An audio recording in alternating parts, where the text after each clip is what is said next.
I have hundreds and hundreds of DMs of people asking the same thing. How do I get my first customers? And the one thing that I always want to respond to is like, This is Hunter Hammonds. He's launched $4 million businesses in the last 4 months. Building creator-led businesses, off menu, hey friends, viral cuts, bite-sized. I watched the video that you did with Starter Story and I looked in the comments. Almost nothing to learn from this, just a victory lap for this guy who's got way more capital, resources, and connections than most watching this. Part of being an entrepreneur is just like the resourcefulness to just figure it out, to just hustle your way into what it is that your goal will take shape around. You said that it sucked when you had to end that business. Take me back to that moment.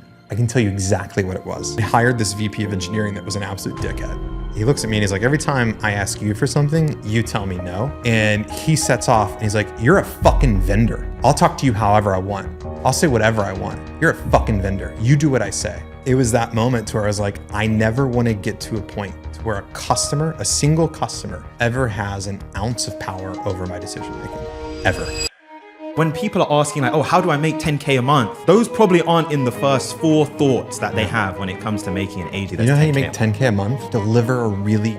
You're running assembly, you're building creator-led businesses, off menu, hey friends, viral cuts, bite-sized, launching 12 companies in 12 months. I think they're all doing like 7 figures plus, right? Not all of them. Yeah. But for the most part, yeah. Yeah. Yeah, we're in the mid 7 figures across the portfolio. Yeah. So very, very impressive. A lot going on. And I have a 5-month-old. Still feeling charged up. So yeah. That's the feat right there. So you know what? Let's start here. Why don't you just tell people like what is it that you're doing? Why is the mission 12 companies in 12 months? Like, where did all of this come from? Where did it all start? Well, it's kind of funny because, previously before Assembly, I was running a company called Everest that I built over a few years. So it was a pretty large agency focused on like digital innovation, and grew it to 8 figures in revenue, like big client accounts. And the thing is that it got to the point to where I lost like the joy and, like the business that we'd built, and spent all my time dealing with like the politics of customers and all this stuff, and had the opportunity to sell it, decided not to, because I didn't want to get locked up in a 3-year deal. And really it was just like, I want to go and do something that makes me feel excited, like all the time. Just where is it that I can really focus on the things that makes me the most happy, which is like, building brands, building teams, like constantly doing the 0 to 1, right? And one of the things that I realized is that anytime I want to build a new company, I'd be like Sisyphus, right? Like always pushing the boulder up the hill of like, how do I get customers? How do I build an audience? How do I get distribution?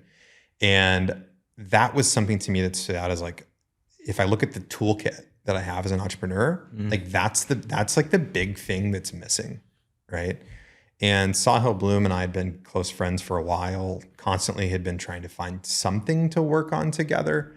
And when I was shutting Everest down, I decided to take a 6-month sabbatical and just like not do an ounce of work for a long time. And I told Sahil, I was like, dude, look, when I'm done with this sabbatical, let's chat and we'll figure something out. And it was kind of coming to the end of my like allotted 6 months that I'd given myself, to just be a degenerate and just like read books and play poker and like literally just do anything but work. I don't think I opened my email for 6 months. And we kind of came to each other with the same idea at the same time, slightly different sides of it, but more or less like there's a huge opportunity to build creator-led B2B businesses, right? And where this whole 12 companies in 12 months thing came from, we talked about, do we want to raise money? Do we want to invest our own capital? Where do we want to start from? And for some reason, my dumb ass was like, dude, let's just bootstrap it. I know how to build service businesses really well. Let's just build a bunch of service businesses with like an insane distribution advantage, and we'll generate a ton of free cash flow. And then we can fund whatever else we want to do in the future. And so that really is kind of like how this whole thing started with the whole Productize services and all that. Like it in no way, shape, or form is our end goal. But I feel like when you're bootstrapping with the ambitions that we have, you need a launch pad. you'll hear like Andrew Wilkinson talk about that a lot. And like Meta Lab was like his launch pad to doing everything else. And in a lot of cases, we're basically doing something very similar. Yeah. Yeah. You know what? So you come to Sahil with this, the idea of let's bootstrap it and let's build it off the back of these creator-led businesses. I'm curious because it's smart because it solves one of the core issues that a lot of agencies face, which is like always on this hamster wheel of getting clients and like trying to figure out marketing and like how do we get people in the pipeline and all of this stuff. And so it solves that. I'm curious, what was the inspiration, right? Because obviously we see what like a Logan Paul and a KSI have done with Prime and like exploding that drink and being like this distribution marketing engine. We see what Mr. Beast is doing with Feastables, what The Rock is doing with his tequila brand. Like the examples of creators being at the forefront of a brand and then partnering with someone who's like a really deep, like operational experience. We're seeing it more and more and more. Yeah. Was that the inspiration? Or was it something else that you kind of just saw? This episode is brought to you by Free Agency. If you want to take your career to the next level, Free Agency is a company that you should check out. They manage and represent talent in the tech industry, and they provide you with a dedicated talent agent to help you find, engage, and win top of market roles that will maximize your earning potential. No more leaving money on the table. Stop job searching alone and start building your dream career today with Free Agency. Anyway, back to the show. I think that was definitely a part of it, right? It's hard not to pay attention to what, Knight has done with Mr. Beast and Feastables. That's a really interesting business. It's hard not to look at, obviously what Congo's done with Prime and Alani and all that. But for us, like that didn't feel native to our skill sets or our network, right? Like kind of going and doing CPG like would be foreign to me. Like I don't know shit about launching like a sugar water drink, right? Like it's not something I know, but I know how to build B2B businesses. I've been doing it for 15 years. I've sold 2 of them. Like I get it. And for us, that was a space that we thought there was a huge opportunity in because can you name another company that's building like creator-led B2B businesses, right? It's hard to. There are some creators doing it, like Nick Huber, for example. But it was a space that we thought that we could attack pretty aggressively. And that's what we've been doing. So we're 5 months into building Assembly. We have 5 companies operating in public. Out of the 5, 3 of them are doing, over 7 figures. A couple of them are doing in the mid 7 figures, or not mid, excuse me, but like low 7 figures. Keyframe, the first business we launched, that thing, we're going to pivot. I think Keyframe does like 20K MRR, which is, nothing to like turn your nose up at. Like it's still good money and the business is on autopilot. We don't think about it, but it doesn't fit our model of expectations. So that business will get pivoted. We got some pretty big plans there. We just recently launched Bite-Sized, which is kind of like a sub-brand of Off-Menu, our design agency. And Bite-Sized, we've been really chill about, like we haven't pushed it super hard. And that company gets probably 10 to 15 leads a week, right? That are coming in through the door. And, I was at dinner with a company that we're looking at acquiring last night, and they're getting 5 to 9 leads a month. And they've won every award for like Enterprise Partner of the Year, this, that, let's call it a $2 million a year agency. And I think it goes to show the power of the distribution. Even at a small scale, like Bite-Sized probably gets the least amount of leads of any of our companies right now because it's the newest. It's like 2 weeks old. But still getting, let's call it 40, 50 leads a month it's crazy for a normal agency. Yeah.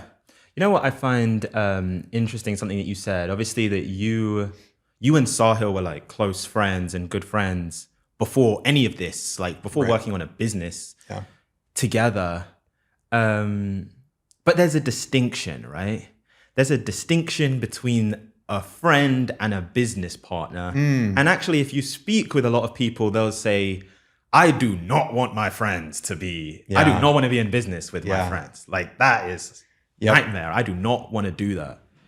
So I'm curious, what was it about Sahil? What was it about that friendship that you believed you're like, okay, this could actually work in a business sense? It's such a good question. I love that you asked that. So it's actually funny because our friendship originated from the intention that we were going to go build something together, right? So like, Sahil's like this pretty like revered creator. He's like a fitness freak. Like, looking at, the cover of the book, it's like, we don't have a ton in common. The thing that we do have in common is that we're both like insanely ambitious and singularly focused on like, what are we trying to achieve? And so I think we recognized that in each other pretty early on. And it was like, okay, there is a relationship to be developed here because one day we're going to go build something together. Like we knew that for sure because we're very complementary in our skill sets. Like he's an amazing storyteller. He's great at building a platform, building his brand. I mean, look at what he's done in the past, let's call it 3 years or whatever it is.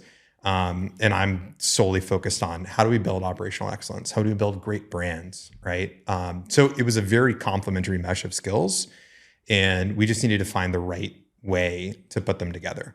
So I think it was maybe Rockefeller, but I'm going to butcher this quote, but basically it's like the best relationships are ones built around like the chase of a goal. Right. And so for us, like, we're not friends in the nature of like, let's just be friends, which like, obviously a beautiful friendship has developed, but it's developed around the idea that we have this singular goal that we're chasing together. Yeah. I'm curious. Okay. That's interesting. The pursuit of this singular goal is almost like it's like the binding agent, like it's keeping things together. Are there like, I think, and this is even, because sometimes I'll think about like, even with what I'm building, like would I want a partner? Because I think it's helpful and it's beneficial in so many ways. I think the one thing that always makes me very cautious is having the same vision, right? Yeah. Because when you're building something and you're like putting your life force and your energy into this thing, usually in your mind, you have a clear vision of like where we're going. Yeah. And it's not to be taken for granted that your partner has the same vision. Right.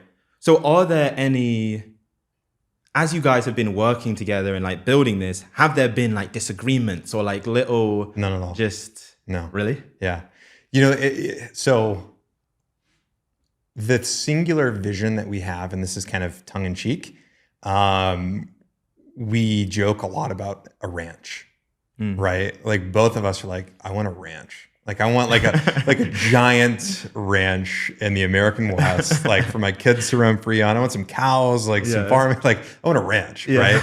And so I was, that was something we bonded on pretty early. It was like, that's a goal that both of us have. And then it went from like, okay, we each want a ranch to like, okay, we need like one giant ranch that like our kids can play on together, right? So like, that's kind of the joke that we have. So like, that's the thing that we're chasing. Granted, the way that you get there, there's going to be a lot of ups and downs in that path and that journey. And so for us, like, no, the disagreements don't really happen. We have a beautiful partnership. Sahil is very focused on building his platform. We're very focused on making sure that like our companies help him do that, which is going really well because like the growth of Sahil's platform inherently grows the business, right? But from a day-to-day perspective, like, I run Assembly. That's where I spend, 100% of my time is on, running the business, growing the business, and pulling Sahil in when it's necessary, right?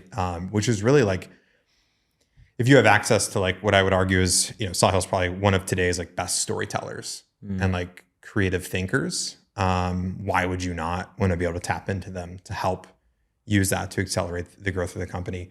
And then we spend a lot of time just talking about like, what are the right things for us to build? What are the interesting angles for us to think about? And then of course, like the kind of 1-2 punch of the network is really powerful. So no, it's worked. Yeah. It's worked really well. Yeah. Okay. That's good to hear. On your Twitter or your X, I guess I should call it X now. Your pinned tweet, it says that you launched 4 companies in the last 4 months. And I think people hear that and they're like, that cannot be true. Like, how could you launch 4 businesses in 4 months? Yeah. And they're not just, it's not like you're just pivoting, like they're actually like cash flowing, they're bringing in revenue. Like they're all profitable. Yeah. All of them. And people are like, how do they do this? And when I was thinking about it, I'm a big believer in the 80-20 principle, right? 20% of the inputs lead to 80% of the outputs. And so my hypothesis, and you can tell me if it's true, is that with your operational chops and experience, you have developed such an awareness and a precision of the things that matter to build an agency that it's like you're doing it on super speed. It's like you're the Flash because you kind of just know what are the things I need to get right. And so there's very little wastage. Is that hypothesis correct? How are you doing all of this? Well, that's very complimentary, so thank you. But yeah, I mean, I would say generally that's correct, right? The first thing is like the whole game that we're trying to play is to be in a place where we have constant unfair advantages. Like I'm super transparent about that. Like Pat Walls, came and did Starter Story, and I did an episode on Starter Story and like told the story, and like I had so much fun reading the comments on it.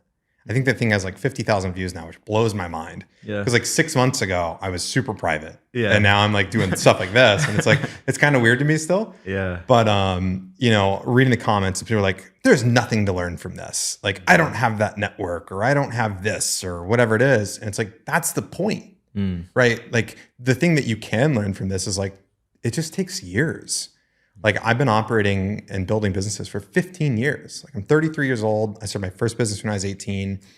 Like I've been doing this for a long time. So I've earned the right to have some of these advantages through just like blood, sweat, and tears, right?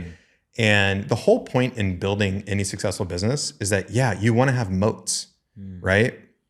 I'm not necessarily saying that we have one, but we do make sure that we're playing a game to where we're not cheating, but it's damn close, right?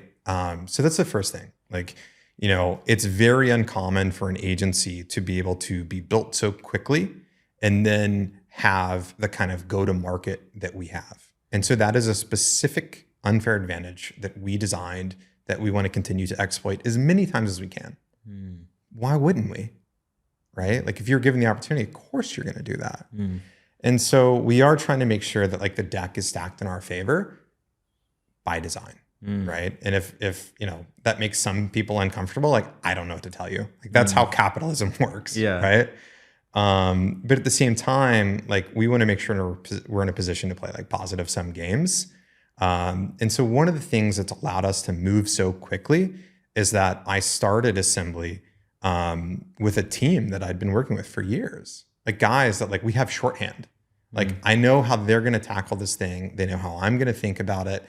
And it allowed us to really accelerate things from day one, right? Because I don't need to go and like build culture with this small team to try and figure out how are we going to work together to build this thing so fast. It was already there, right? And so that was a huge advantage, is by working with that initial team. And then from there, I mean, yeah, like I have been doing this for so long. I've had such a crazy journey building agencies, like going from like working with super small project or super small budget projects to like working with the Fortune 100, right? Like I know at each level, like kind of what the pitfalls are, where the booby traps are, and how to avoid them. So I think that that's a level of experience that's helped a lot, is just knowing like what to stay away from, where you're going to get sucked into like operational quicksand, right? So that's been helpful. And then, I mean, to your point, I would look at it this way. It's October 11th. We have not launched a business yet in October. We're going to before the end of the month. You guys are slacking right now. But I want to tell you a secret. Yeah. I know what it is. I haven't hired a single person. I don't know what the name of it's going to be. We haven't worked on copywriting or designing the site, any of that. I have nothing. All I have is a memo and a creative partner, on what the business is going to be.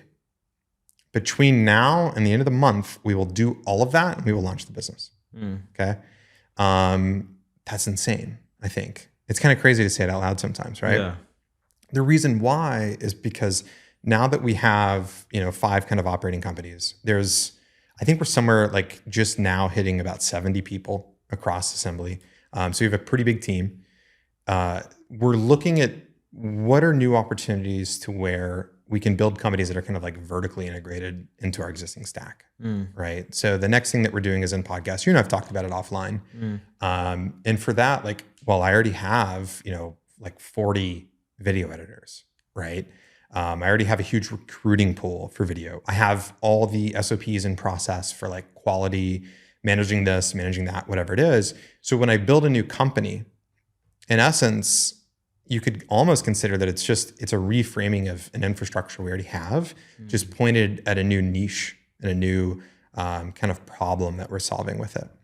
So then we have off menu, we have a world-class design agency with an amazing team of designers that will go through the process of the branding, the design, building the site, getting things ready for go-to-market. And then, the whole go-to-market experience is wrapped up with a creator essentially just writing a tweet or posting on YouTube or mentioning it on their podcast, whatever it is. And then we're able to kickstart the lead gen engine, right? Now, this is an off case. Like sometimes we're incubating a business for longer than a month or longer than 2 weeks in this case. But we're constantly thinking about operational advantages that we have to use the infrastructure that we have to roll something out that then kind of further feeds into the flywheel and helps us grow. So essentially the speed is coming from the fact that like, obviously you know what you're doing. And then also the foundation is built and then each additional business is just kind of building something on top of an existing foundation. You're not starting from scratch every time. Exactly. Okay. Here's the thing that I'm curious about. When we first started this conversation, you said you're charged up. Charged up, yeah. Charged up. I had a new idea today. I know what I'm building in November now. Just the thought of like, I need to launch a business and everything that entails. So the people, the creator, all of the stuff, right? To launch that business by the end of the month.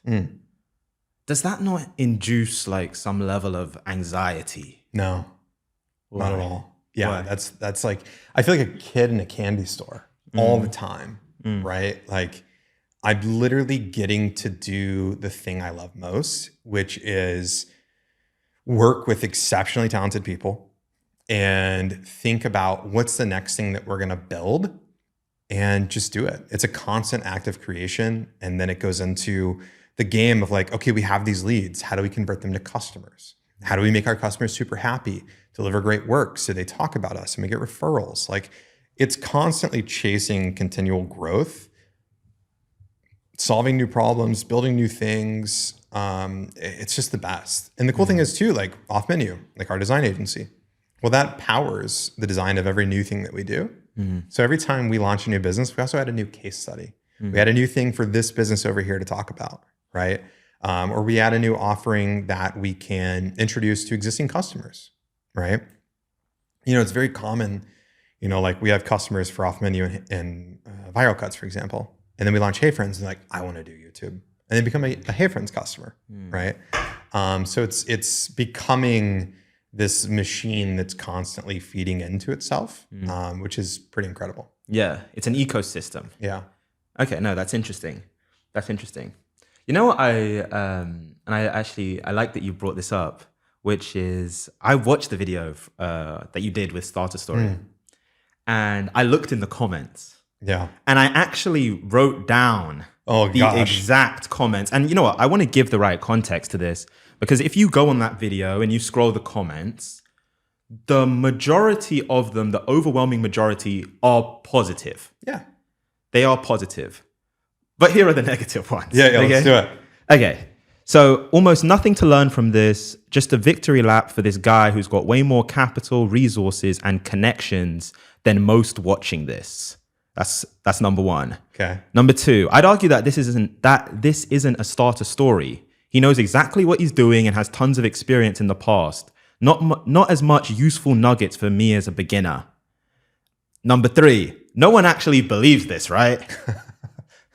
And there's a reply to that. No one actually believes this, right? Where somebody goes, well, actually, like with the creators, it makes sense. And it's like, dude, just think about it for 1 second. But anyways, yeah.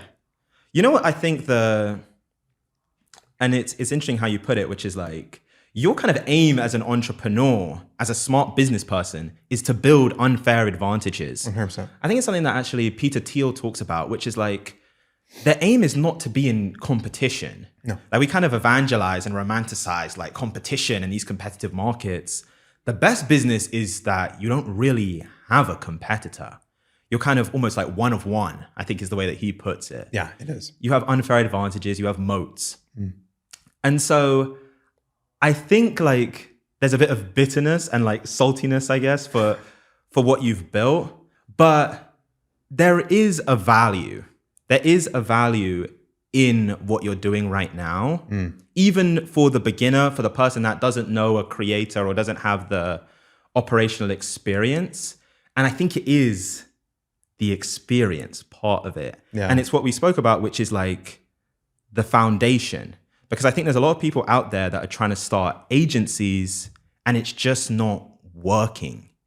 And it feels, and I'll speak to it firsthand, sometimes it feels like you're putting all of this work in, but it's not like influencing the result. Like it's not changing anything. Yeah. And everyone has a different theory of, you need to post more content, or you need to focus more on your systems, or it's that you're just not good enough at the skill, or your sales isn't good enough.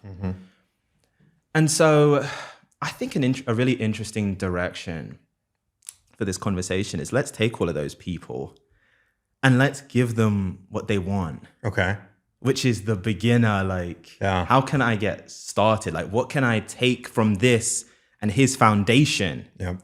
And what can I put into the agency that I want to create? I think there's something to that. So, a few months ago when we started this journey, I had like no followers on Twitter. And today, like, I don't know how many I have. It's not a lot, right? But I was talking to Sahil and it's like, okay, well, clearly it makes sense for like me to start sharing stuff, right? And I don't know what to share. And his thing was like, dude, there's probably 10,000 things that are super obvious to you that are not obvious to everybody else. Like you have so much like earned insights. So just talk about that. I was like, okay. And I would talk about it. And I've written all kinds of stuff. I've written like literally playbooks on like how to productize what you're doing or how to build an agency or how to do this. Like I've written so much stuff. And I see so many replies, or like what's crazy to me, I have hundreds and hundreds of DMs on Twitter of people asking the same thing. Literally hundreds. I should show you after this. How do I get my first customers? And the one thing that I always want to respond to is like, if you can't figure that out, you're fucked, right? Like if you don't have the grit to just figure out how to get those first few customers, I can't help you. Like no one can. Like I don't know what to say. Like that's part of being an entrepreneur is just like the resourcefulness to just figure it out, to just hustle your way into what it is that your goal will take shape around, right? And so, yeah, there's a lot of people that are like, I want to be a designer, or I want to be a freelancer, or I want to build an agency, or whatever it is. And my question is always like, why? Like, I understand that service businesses in many ways can be great for businesses because it's a good way to like, basically trade time for money, right? But at the end of the day, they're really operationally complex to build at scale. If you're looking at really huge agencies, like if you take a look at like Publicis or IPG, like the big holding company agencies, their CEOs reporting into the holdco, like if they are hitting 20% net margins, that's success. Like it's a razor thin business to be in. And so in our case, like, I don't know off the top of my head, I think our margin, like net margin's probably somewhere north of like 48%. So kind of trending towards like 50%. Now naturally, like we reinvest everything back into the growth of the business. So like today we're probably, I could look at a dashboard, but like, I think we're somewhere around like 45% capacity. So meaning that like, if you think about 100% is that we're maximizing every dollar that we could earn, we're probably only around 44%. So out of the cost structure that I have today, out of the team that I have, I've got 56% of revenue growth still to go to maximize that team. What's funny is like, there are so many little details like that, blended rates, how you're thinking about like contribution margins and cash flow cycles that go into like really running a successful service business that are just difficult. And so, yeah, you should expect that there is a huge advantage for somebody that's just done it for a long time and has put in the reps. And it's the same thing of like, this whole like Huberman and like the biohacking and the health movement now. It's like, well, I just want to be skinny and fit, right? It's like, well, are you eating the right fucking thing and doing the exercise? No. What do you want to happen here, right? So there is an element of it that's just like, you just kind of have to put in the reps. You got to do the work, right? So the funny thing to me is like everything I know, I learned by trial and error, excuse me. Like I just learned by just trying to figure it out and do it. Reaching out to like really smart, successful people and trying to see how I could add some form of value to them in some way, shape, or form, in the hopes that they would give me like a little nugget of what to do next, a little nugget of like, okay, I'm not going to ask them, how do I get a customer? I'm not going to do that. But I'm going to say, hey, I have this opportunity. Maybe I have this opportunity to sell into this big company, but now I have to talk to like a procurement officer. I don't know how to do that. Like, how does procurement work? Like, that's the type of ask that you should be after, not how do I get my first customer?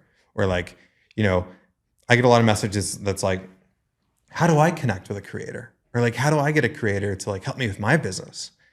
And it's like, well, you probably can't.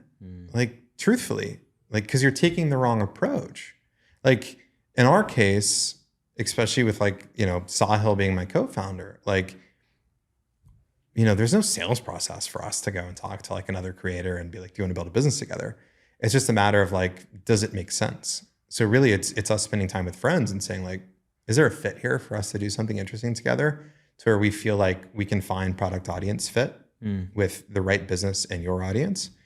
So, everything that we're doing, again, is like positive sum games. It's not this transactional notion of let me just get a creator because that'll solve all my problems.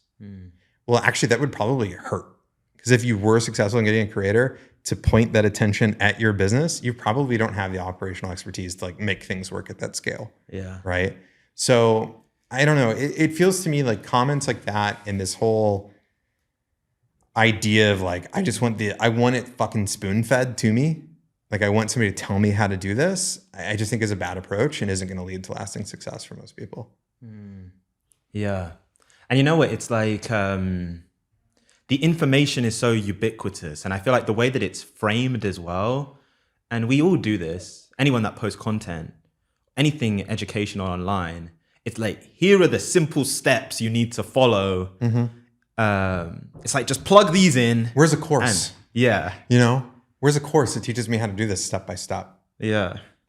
I think what's funny is like, what's worked for me probably isn't going to work for everybody else. Like, trust me, do I wish that, I hadn't spent years building the wrong thing, like failing and, having businesses shut down? Like, cool, I've had 2 exits, but like my life wasn't changed. Like, I've never had some big like windfall. Like, it's been incremental gains, right? Lots of trial and error, lots of things that have like worked, lots of things that have failed. But if you look at that, you go back to 80-20, 20% of the things have worked, 80% of the things have failed, right? And so I've just put in the reps, and I don't think that the steps that I now take would work for everybody else, because it's something that's very specific to like the way my brain works, the way I think about solving problems, the way I think about team building, because they're inherent to my personality or my nature, right? Everybody just has to find like, what is it that's going to work for you? What's the path that you can take? And I think so much of it comes from just putting yourself out there and doing it. That is a huge component, the action piece. And I think it's also like, I think to be an entrepreneur and to be an entrepreneur with huge ambition and to be going after it, you have to be almost like a bit mad in a sense. I think there's like there's so many losses and failures and things that you're going to do that don't work, that just to like have the persistence, to have the durability to keep going. And I think sometimes, and you know what, I feel it and I hear it in these comments, which is, I think the saltiness stems from like, I'm having such difficulty being able to do this thing. And that might even be, I just want to get to 2K a month or 5K a month or 10K a month. This guy's done it like so easily, like it can't be true. Like it's almost disbelief. It's like, that can't be true. It must have been a scam or a hack or something. And so I want to hear from your story, because this is born out of frustration. Yeah. And I think to a certain extent, like anyone that's trying to build something has had moments of frustration where it's like you're banging your head against a wall trying to figure this thing out. And like you say, it's like a puzzle. And sometimes it feels like every time you get a piece in over here, this other piece pops out and something else is now wrong. Yeah. And you just can't figure this thing out. I'm curious, when you reflect on your story, what were some of those early moments of like frustration of like, this thing isn't working, or like, it just feels like I'm racking up failure after failure after failure. Nothing is breaking through. And there's so many, right? Like, I mean, there's now 15 years of like compounded learning, right? And when I think back to, mistakes that I made along the road, there's so many, right? Like, one of my first like true startup, Impulsity, we raised a pretty significant chunk of cash in a seed round. We hired a great team. We built a product. We got featured in the Today Show and like featured in the App Store and everything that you would want, right? As a young founder, I was like 21, and got all these downloads, no retention, right? Because we were chasing a problem that like people didn't actually need solved, right? We were one of the idiots back in early 2010 trying to solve the problem of like, what do I do tonight, right? We're 21 years old, like we're gonna build a tech company, like that's what comes to mind. How many of those exist today? Zero, right? Because it can't be monetized. It's too hard to go and sell to one-off like bars and restaurants. It's a super fragmented industry. So we pivoted and we said, okay, let's build content. Content started working. We got to the point to where it's like, okay, now I think we were doing like at our peak, like 3.2 million monthly actives. So it was really good. Total organic growth, like pushing it all through Facebook back in the day when that was like the hack, was viral content on Facebook. And we said, look, we're not going to do advertisements. We're not going to do ads because people won't want them. We're going to just keep building the audience and keep trying to drive them back into the app. You know how much money we could have made with that volume of traffic if we had ads? Could have made a lot. Guess how much money we ended up making in revenue? Probably less than like 5 figures total, right? Had to return investor capital, sell the assets later. And that was a thing to where it's like, man, if I just had the humility to say, look, I need to make sure that everything we're doing generates $1 from day one. Huge lesson. For me personally, like I understand that there's, tons of merit in raising a bunch of venture capital if it's a SaaS tool these days and like just chasing growth and profitability comes later.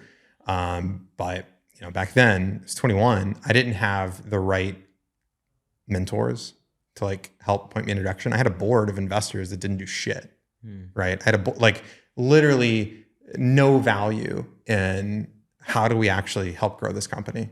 It's just more of like, okay, report in your data. Right. And that was a learning lesson for me, where it's like, I don't ever want to raise capital again. Or if I do, it's only for a specific deal. It's not for the company itself. Like Assembly is totally bootstrapped. Sahil and I own 100% of it. The holdco level will probably never raise $1. So if we ever raise capital, it'll probably be for a specific deal that has a very specific, intention for the capital, really specific requirements for what we're looking for out of investors and how we manage it all.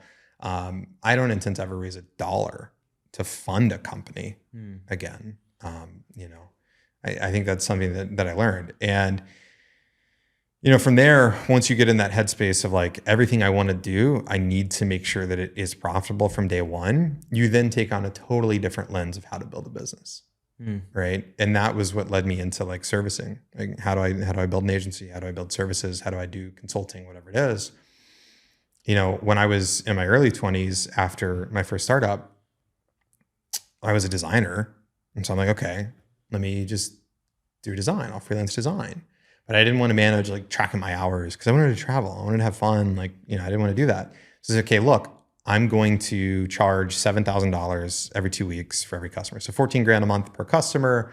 And I could probably do 3 or 4 customers at a time. So making really good money, just doing whatever the hell I wanted, buying motorcycles, cars, traveling, like, anything I want, right? It's great.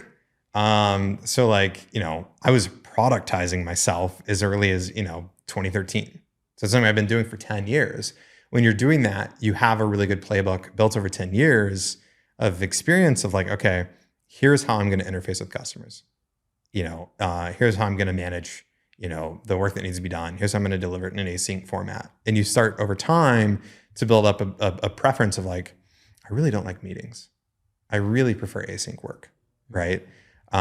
So then you're on this journey now to where I want to make sure that I'm generating revenue and profit from day one, and I want to do it in an async format, right? So just over experience, you're compounding this playbook over years. And so I've been doing it for 15 years. And like now I have this entire like belief system about how a business should be built for me, right? For me as the CEO, for me as the founder, this is how I want to do business.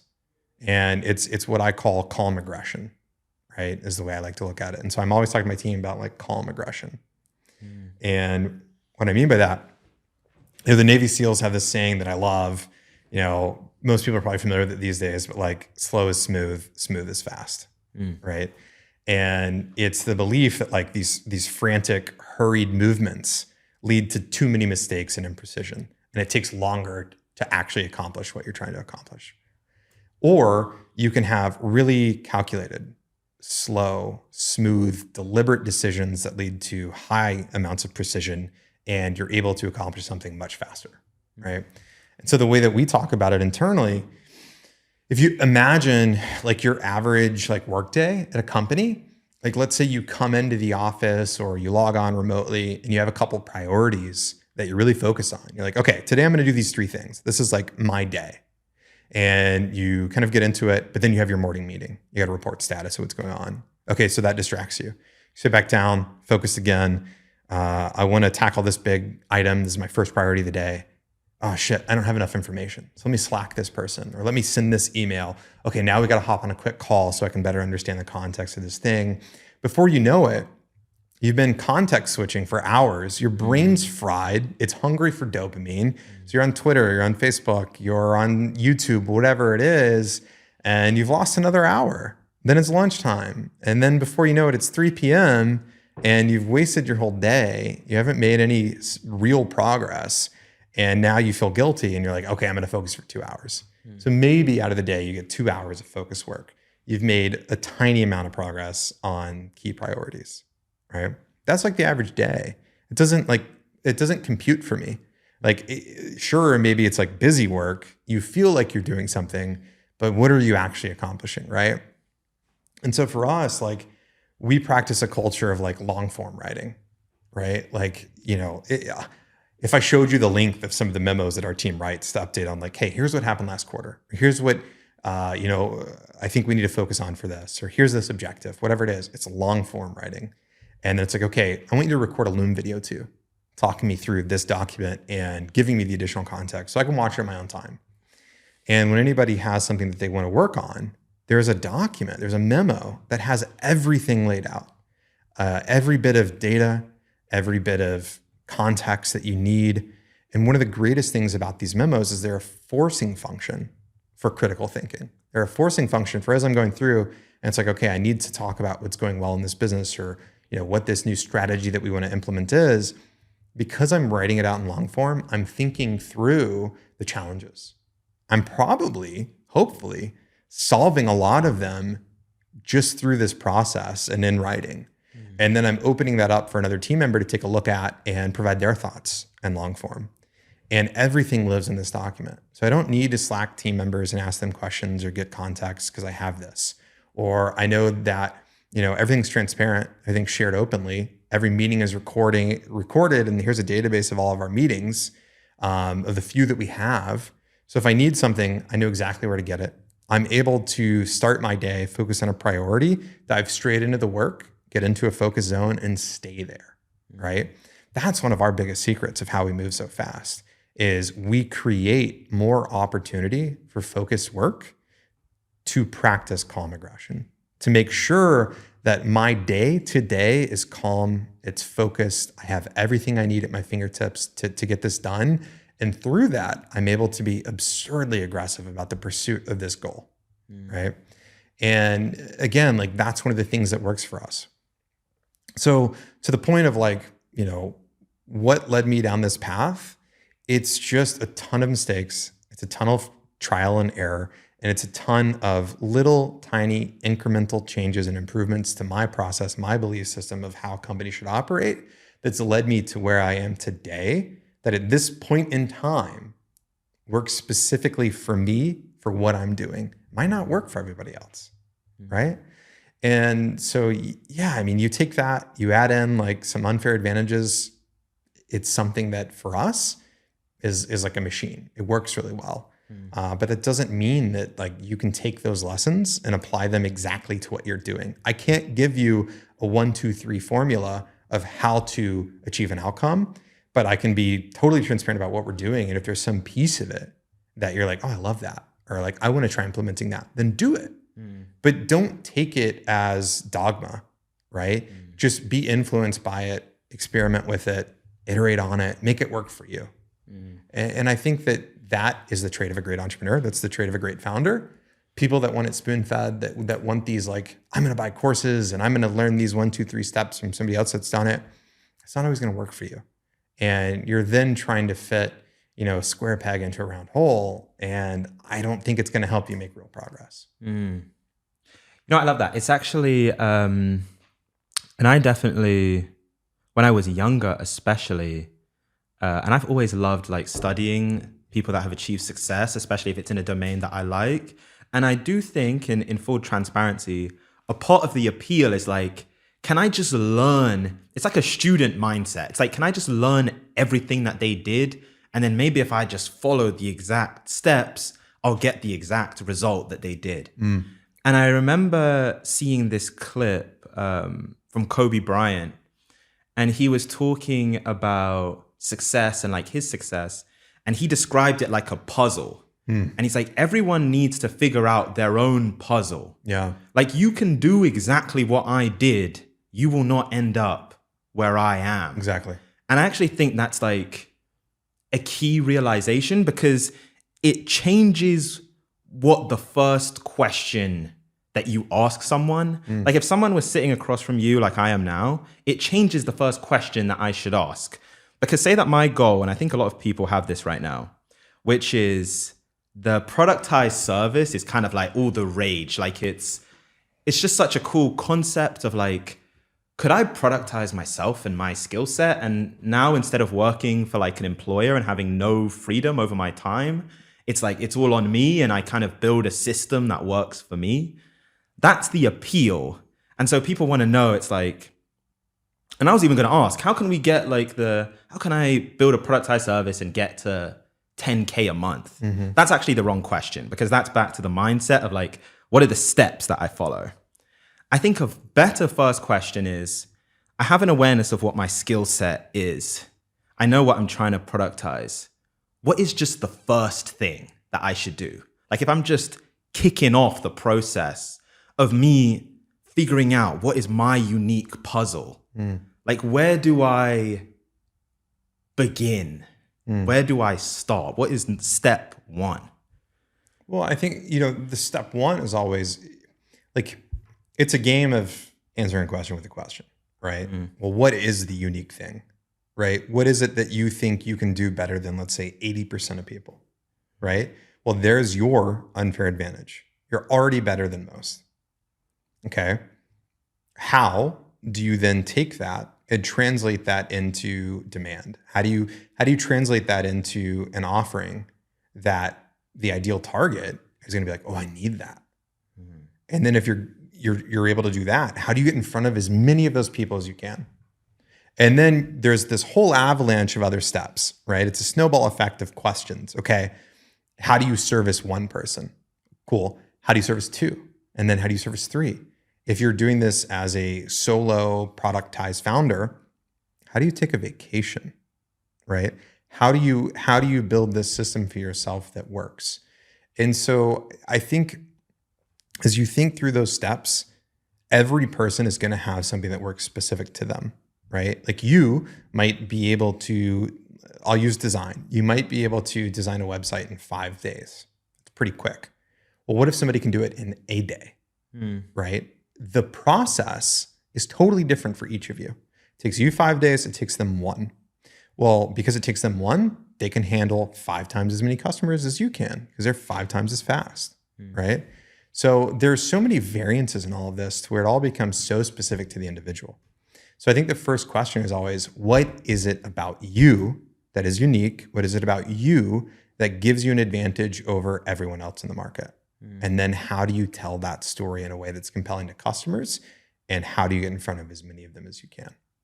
Yeah. See, I actually think that second piece, the story, and this is something actually that I've learned, is sometimes the thing that you do, so the answer to the first question is, and this is, we had a guest, Ali, who spoke about this. There's a difference between painkillers and vitamins.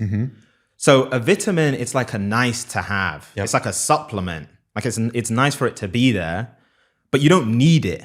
A painkiller, like when you have excruciating pain or excruciating headache, like you want that medicine right there, right? And so I think a power with what you guys have been able to do with Assembly and the suite of services that you're building is that you've constructed packages that people need. There's like a need, there's an urgency for it. And I think that's the difficulty that a lot of people have when it comes to building their own service, is like the thing, it's like they're almost starting off with a loss in a way, which is like, I'm trying to sell something that people, they're not that keen on. Like they want it, they don't need it. And they think that they're terrible at sales or their marketing's not working. It's like the core thing just it's not a need. I guess even when you guys are figuring out like what the exact package is, what are even some of the questions? What is some of the thought process that's going in that's allowing you to be really clear about like, okay, this is a need. So it's not a want. It's a painkiller. It's not a vitamin. Like what are some of the thoughts that are going into that? The first thing that we start with is a goal of being able to give a customer as much as we possibly can for the lowest price possible. So that's the first thing. That's kind of where we're always starting from, is how can we give you an insane amount of value for the lowest price that we can? Naturally, we then have to figure out, okay, well, what is that price? So we have to get really clear on how would this service work? Everything from how do we communicate? How many messages might we have to exchange? Or how much time will we have to spend like helping them create a request or a brief? How much time we have to spend actually doing the creative for that or the strategy or whatever it is. So this is again, like where the compounded learnings over time gives us a good basis of how long it takes to do each of these. And from there, we figure out, okay, how much is the talent going to cost us, right?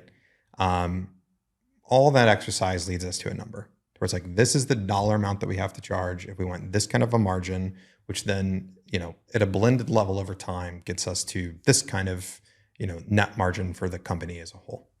And then we have to factor in like, how many customers can we acquire? How many can we support? Like there's a lot of variance here.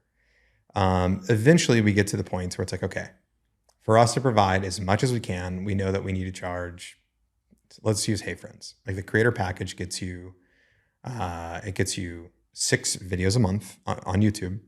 And people, even in the starter story that we referenced, people are like, oh, that's whatever. It's like, no, actually, do you know how much work goes into that? It starts with competitor analysis, strategy, goes into idea generation, goes into, okay, out of these 20 ideas that we've generated for you, you get to pick 6 of them this month. And out of those 6 that you pick, we have to make sure that we can get a really compelling title and thumbnail before we do any work. If we feel really good about the title and thumbnail, let's move forward. If we can't nail those 2 things, let's pick a different idea, right? And then once we have 6 of those, it then goes into the process of like, okay, let's figure out some help for the script.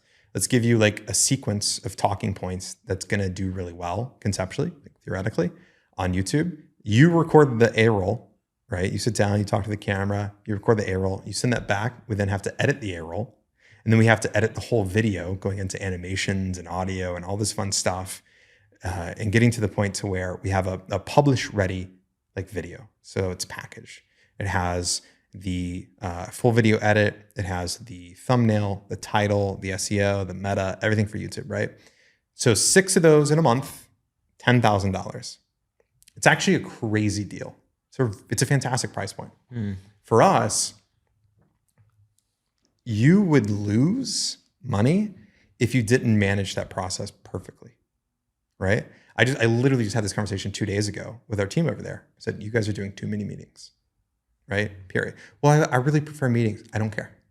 You're doing too many meetings, because the more meetings you have with a customer, that's more time that you're spending on an individual customer versus the portfolio, right? The people that are spending time with individual customers are the editors. The editors are kind of assigned one-to-one, right? That's where we need to really understand the brand. We need to really understand like what the preferences for that style of content, how we should be editing the video, how we keep it snappy, keep retention throughout the video, whatever it is. For interfacing with the customer, it needs to be more async. Customer has to self-serve a little bit more, or we have to use Loom videos to make sure that we're able to kind of triage these issues or triage these questions faster, right? So that's the first thing that we do. We try and figure out, how do we dive deep into what this service looks like over time, every little minutia of it, then get to a price point that lets us forecast what we should charge, what our profit will be. And then we have to have all the mechanisms internally to measure that in real time, to know, okay, we're spending too much time here. That's going to eat into our margin. We're doing too much of this, not enough of that. Like it's complicated. It really is. Like it's a complex beast to manage all this. And then we manage it across 5 different companies, 5 different services. And we're adding a new one each month. So we're stacking up the complexity, and we're stacking up the level of operational headaches, which again, back to like calm aggression, it requires more operational excellence for us, right? So I know that we kind of got on a tangent here, but like, I do that to show that like there's a rabbit hole to this. Even when you think of how we start with that right offer, like it goes deep into how we can forecast it in the future. No, it's not a tangent at all. This is the crux of it. Like this is the information. This is the practical stuff. And the reason I say that is when I've tried to create offers for my agency, the way that I've thought about it is like, what can I do? And when I'm listening to you, so I'll be like, oh yeah, I can offer all of this stuff, and I'll just try and package it all together. I never actually spend a ton of time thinking about cost, thinking about time, and I'm just like, I'm almost listening behind what you're saying, like the way that you're thinking about it. It's documentation, it's testing, it's data driven, it's time. And it's like, these are, when people are asking like, oh, how do I make 10K a month? Those probably aren't in the first 4 thoughts that they have when it comes to making an agency. That's, you know how you make 10K a month? Deliver a really great service in a way that is profitable, right? If you can deliver a really great service and you can tell a really great story about the work that you're doing, just hustle, just get it out there in front of a ton of people. Eventually you'll find somebody to pay you. If you do really great work for them, maybe you can turn them into an advocate. You can get referrals, right? Like you can stack that up by just focusing on what the output is, not the chase of like, I just want to get 10K, right? But actually caring about the craft and the output. Yeah. You know what? I think I love that we were able to get practical, because I feel like it's going to be so valuable. I feel like you got to move that to the front of the episode. Switch around. Yeah. Just start. You want to know how you get 10K a month? Leave them on a cliffhanger. Yeah. I want to cover the other side of it, because I think so many times with entrepreneurs and people that build teams and they achieve missions and they make money and all these things that we evangelize, so often we don't really see like the human. We don't see the person underneath it, the toll. And you know what? I'm even gonna hopefully it doesn't seem like I'm exposing you, but even before this episode, you were like typing like a message to someone. Like No, I was writing a note. Oh, really? Yeah. Okay, a note. There's like there's more to doing this than what it seems. There's like a toll to it. Yeah. I'm curious, like at the point that you're at now, and you know where I want to take it is even like your previous company, you had to take like there was a sabbatical afterwards. There was a burnout. There was a real burnout. There was a real toll to achieving this mission. Yeah, it fucking sucked. Yeah. Yeah. Why? Somewhere close to like 400,000 of my own money, just doing like severance packages for my team. And then extending the like payroll for some of our engineers to try and like let our chief revenue officer go and sell this big deal in. And so we got to keep some people on staff. So let me like try and like have them build this kind of thing, whatever. Like I spent, you know, a little north of 400K, my own cash, just making sure that we wound things down gracefully, right? Just trying to say like, we're going to be as high integrity about this as we can. We're going to take the best care of our people. Luckily for most of our people, because we were doing like a lot of embedded work. So, you know, we would embed engineers or designers or product managers at a big company. Luckily for most of them, we were able to get a lot of them jobs right in the heyday of like all the salaries going crazy. So people even got paid more. But for the people that didn't, like we had to take great care of them, right? Cover healthcare for a long time coming out of COVID. Like, you know, what are the things that we're doing to do the right thing? And so you have this thing to where it's like, okay, you know, just transparently, like me as a founder, like making over 7 figures a year, right? Just taking the cash out of the business on 100% of it, like life's good, right? Like able to do whatever I want with the family, like, you know, live in a nice house, send the kids to a nice private school, drive a nice car, like all those little things, like you're able to do all that. But there's like the hedonic adaptation of your lifestyle too. That comes with like, oh shit, like if I'm going to wind this down, like I'm not going to be making, you know, 7 figures next year, right? Not guaranteed at least, right? So there is like the comfort I think that a lot of entrepreneurs have with just like risk. Like me, like I'll put it all on the line. Like there's probably like a sick reason why like the only hobby that I have outside of like work and spending time with family is like high stakes poker. Like that's it. Like that's my one little thing, maybe like one Saturday a month, you know, I'll go do that. Be like, what do you do for fun? I'm like, well, this is what I'll do. And they're like, dude, that's probably stressful as fuck. And I'm like, yeah, it is. But like, I love it. Like there's a comfort with risk, but it adds up over time. It adds up over time, especially when you've, you know, built a team of, you know, at Everest, we were, I don't know, head count off the top of my head, but we had a lot of people. I built a really great team of people that I admired, that are respected, like super talented. It sucks to feel like you're failing them, right? It was, you know, probably a year after winding down before I was ever even public about the fact that like we had the opportunity to exit the business.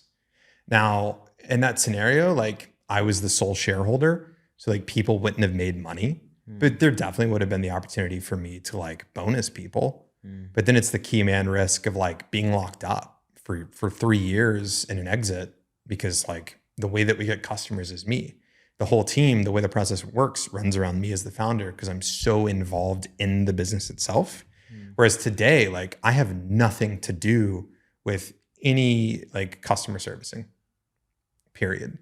Because we have to, like building assembly, we have to avoid key man risk. Because I know that happened to me last time. I don't want that to happen this time, right? I want to make sure that all these brands stand on their own, right? But then you get feedback from the team that's like, hey, like I think you're really great at, you know, trying to not be involved, but then sometimes you go too far and it feels like you're absent and you don't care. It's like, fuck, okay, let me swing back around a little bit. So I mean, long story short, like it's hard. No, yeah, it can suck to have to wind something down like that. Yeah. Yeah. You know, when I was listening to you speak, there was a moment you were talking about your agency and your business, and you spoke about the continual growth. And it was like this moment, I even saw your face like light up, like the endeavor of just being involved with this thing and just getting better over time. Yeah. It's like such a great feeling Yeah. of like achieving excellence in something and just making small tweaks and getting 1%, not even that, 0.1% better Every day. It's amazing. Yeah. And then I think about, you said that it sucked. It sucked when you had to end that business. Yeah. And that is almost like the polar opposite, right? To continual growth is, I'm going to make the decision not to do this anymore. Yeah. And so take me back to that moment. Like, when did you make that decision? What was the emotion? I can tell you exactly when. I can tell you exactly what it was.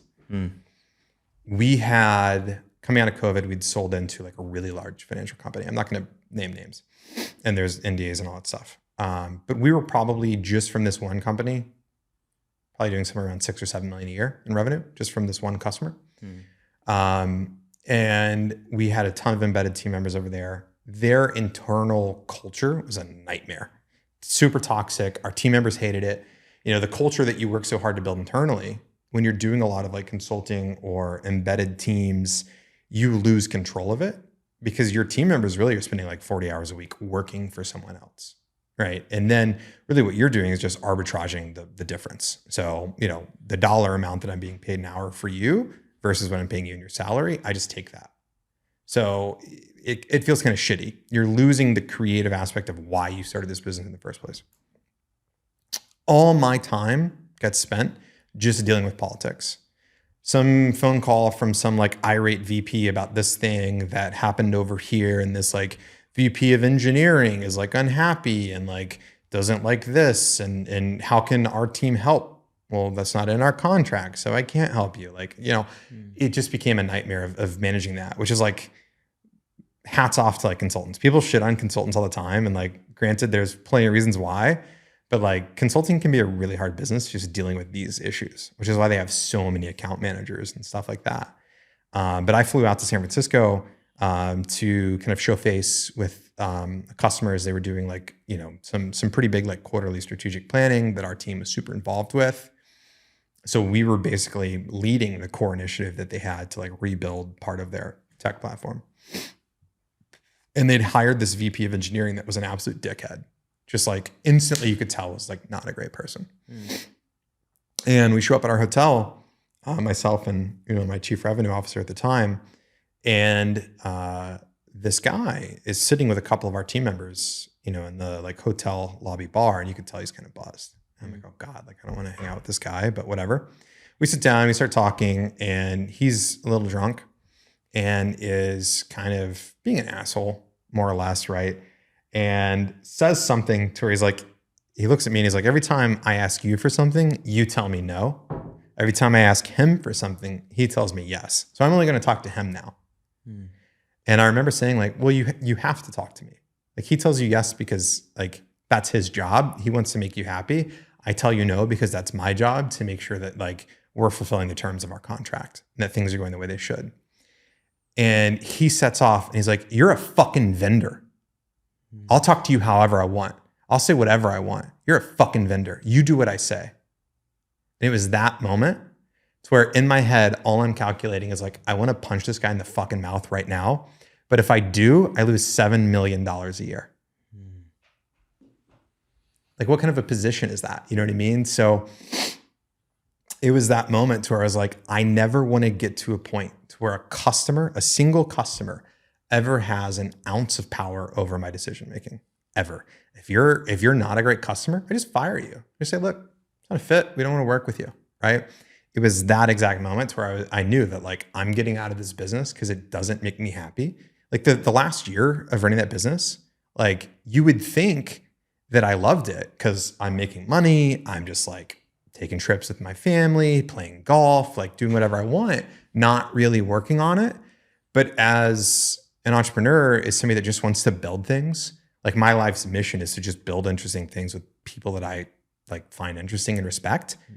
To feel like you can't do that because the business that you've built is like out of your hands now because it's so wrapped up in these like shithead customers. And you don't want to like fire them because then people lose their jobs. It's not a fun place to be. And that's where I'd found myself. So I was like, look, I'm going to rip the Band-Aid off. I'm going to exit this business because I think that I can make a bet on myself on where I'm at today as an entrepreneur, as an operator, and I can go build something bigger, faster, and in the long term, like make more money doing something new. Yeah. Which is crazy that like, we've basically added like $1 million in ARR a month of Assembly existing, which is bonkers. It's crazy being bootstrapped, being able to grow that fast. I feel super grateful for that. The first 2 years of building Everest, I think after 2 years, our revenue was probably like $500,000 a year. And then we had this crazy growth up into the 8 figures. But for the first 2 years, it was a slow grind. And so in 5 months with a new business, I'm already halfway to where I was in my last business. So yeah, I wake up every day and I'm fucking charged up. I'm excited about our team. I'm excited about what we're doing.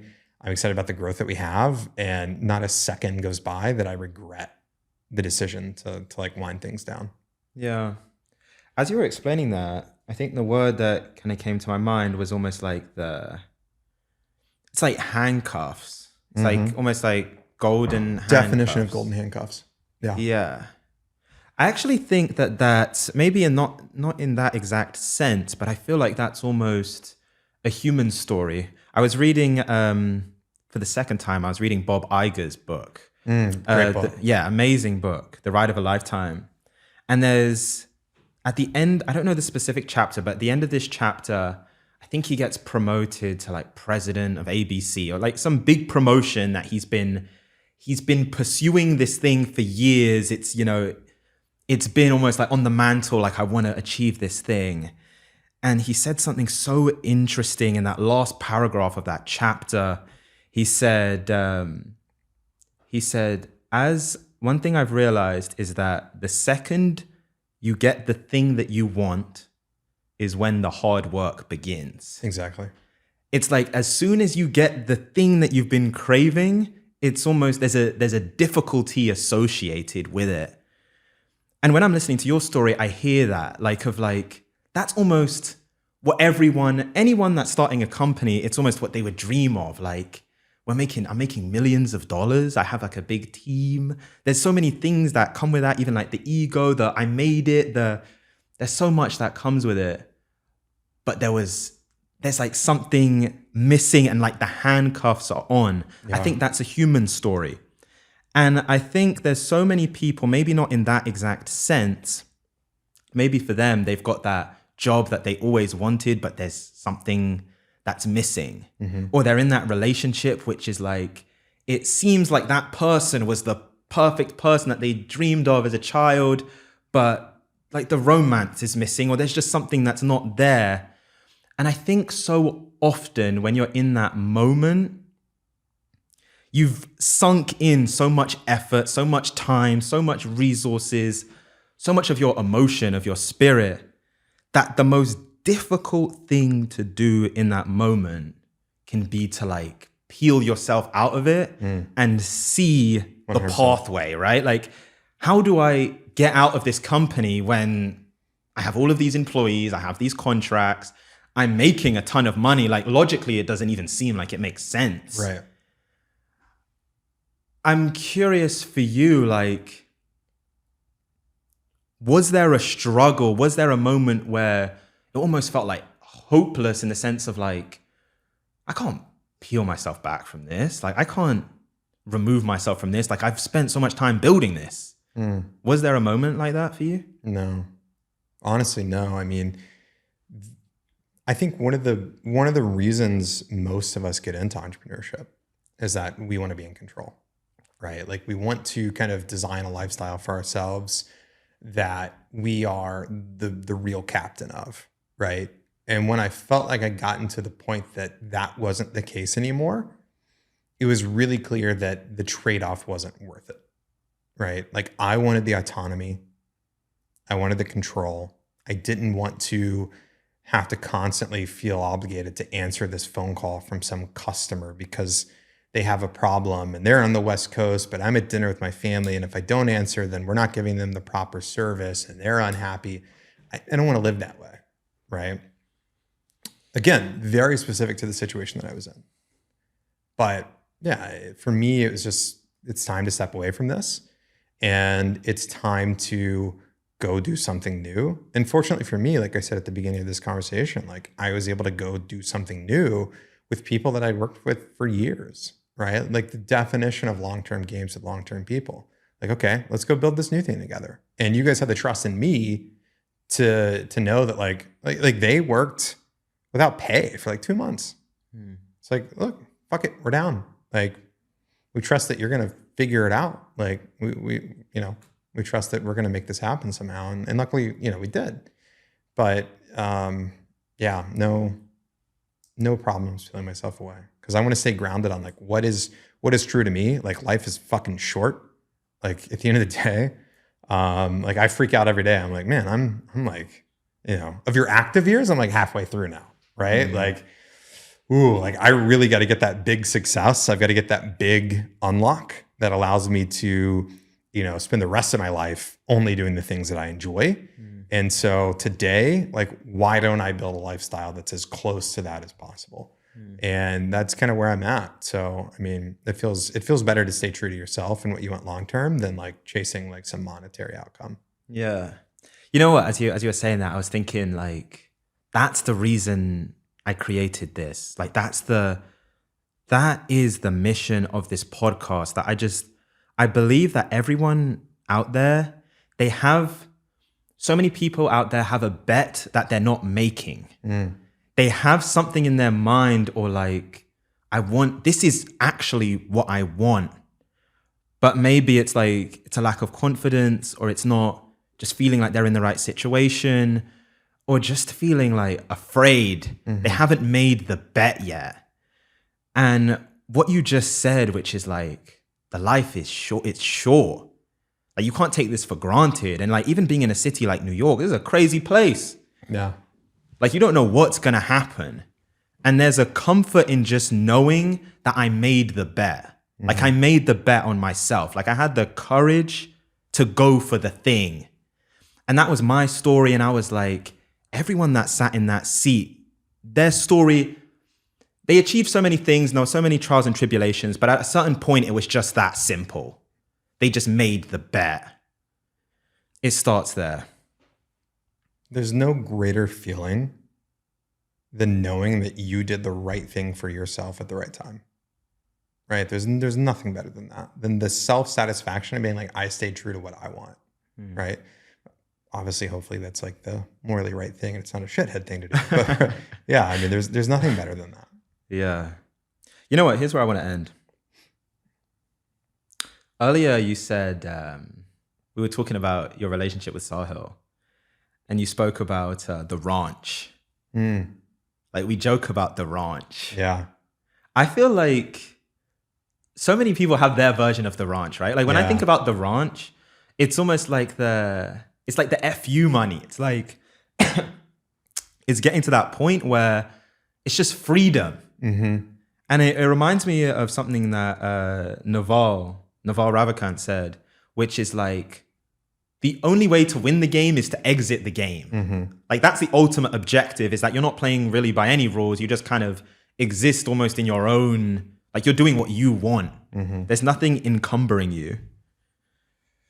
I'm curious, when you reflect on like that moment, or like what the ranch looks like what's the appeal to you? What's the appeal? And then also, like, almost put like paint to the brush. Like, what does it look like? Like, what is the vision? Like, what is your life at that point? It's a beautiful question. I don't really know. In some ways, if we were to use like the ranch as a metaphor, right? You're right. It is this idea of freedom. It's this idea of having your own space and creating something that is just yours and is just for you. And in some ways, it feels like we're already there, right? Like that's one of the tensions that I think people have to manage, is like, are you in, like, back to the Naval quote, like, the best way to win the game is to exit the game. Like, if I wake up every day and I get to do exactly what I want to do today, right? I get to do exactly what feels most true to me. I get to spend time with the people that I enjoy. I get to have interesting conversations like this. I get to work on the problems that seem the most appealing to me at this time.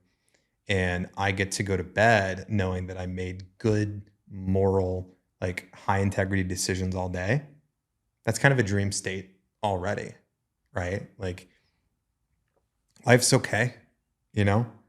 I'm not out here with like Andrew Wilkinson money, but like life's good. Yeah. So the pursuit of a material thing, like a ranch, for example, might not necessarily be like the true end goal, right? But it's more of, I think, the belief that I could exist in a space and time to where I feel totally satisfied about what I've achieved or what I've built. That the idea of just like sitting in the mountains and enjoying the view is like all you want to do, right? Will I ever get to that point? I don't know, because I love what I do. I love building stuff. I feel so privileged to have the relationships that I have with people that inspire me, that I think have truly made it. But at the same time, I had coffee with a friend this morning that sold his company for $75 million recently. And he's like, I have no idea what I want to do. I have all the money, but I have no idea what I want to do. Like all I'm doing now is just trying to figure out what it is that I want to do. And it's like, man, that's got to be a weird headspace to have like exited the game, but all you want is to get right back into it. So time will tell. That's a beautiful answer. Hunter, thank you so much for coming on, man. For sure, man. This was a blast. Yeah, great episode. If you enjoyed this episode, please subscribe to the channel. We're having fire conversations every week on the podcast. Before we end the episode, a quick word from our sponsor, Free Agency. What if I told you there is a good chance you're leaving money on the table in your career? It would kind of annoy you a bit, right? Well, Free Agency aims to stop that. They represent and manage talent in the tech industry. Here's how they do it. First, they provide you with a dedicated talent agent. Think about this as your career quarterback. They understand you and your career goals. Based on that understanding, they bring you suitable interviews at top firms. You focus on smashing the interview, and together with their network, research, negotiation expertise, they will make sure you get a top of market salary. Stop job searching alone and start building your dream career today with Free Agency.